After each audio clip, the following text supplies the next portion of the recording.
We're here at the Cape and Earth site in the heart of Cheshire, where unusually for a nuclear site we have two licensees. Now recently in the press they've mentioned that they're looking to unify the site, and we've got a meeting today with Dave Nelligan from Urenco, who will go through what that process is. We've recently seen a press release out in the industry stating that there has been a heads of agreement, or should I say a non-binding heads of agreement, issued between yourselves and the other licensee on site. Is that correct? Not quite, but what's happened is we have a site at Cape and Earth which is dual owned. So part of the site's owned by Urenco, and part of the site is owned by the NDA. The NDA then have a company, a management company that operate that site on their behalf, and that company is Sellafield. Both Sellafield and Urenco both hold site licenses. The NDA have, under the 2004 Energy Act, obligations to clean up the civil nuclear sites around the country.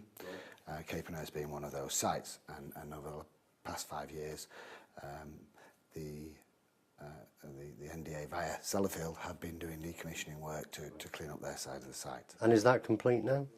That's not complete yet, but it's well on the way to completion. So what we're looking at is a potential way forward for the Cape and Earth site. So where can we get value for the taxpayer, which is the main reason for the NDA to want to progress uses for the site and their land. And Urenco are obviously interested in expansion. We've had over the last 10 years within Urenco huge expansion of our enrichment capability. We're looking at building further plants across the Cape and Earth site.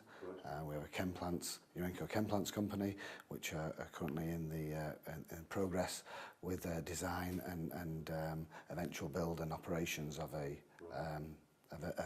different facility on the site. So Urenco sees the land at Cape and Earth as being potentially usable in expansion of the Urenco business. Now, we mentioned that this was a non-binding heads of agreement. What does that actually mean?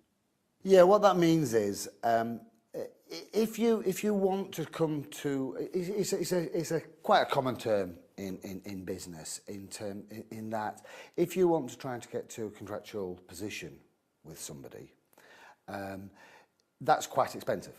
Sure. You know, lawyers are involved, and we all know how expensive lawyers can be, and lots of other work that needs to be done to get to that position. So what companies generally do is do some initial negotiations. So we get to a position where we've got an understanding of the principles that we will try to use when we come to draw up the contracts. And that's what we've done so far. So what we've got is what's called a heads of terms, an agreement which is non-legally binding, as you've said, but it draws up all the principles and the sort of framework to which we will try to develop contracts with the NDA, with a view to signing those contracts in the not too distant future. Right. And that will allow then the benefits, one of land and potential expansion for Urenco, two, some services that Urenco will carry out for the NDA, which will hopefully then complete the NDA's obligations under the Energy Act,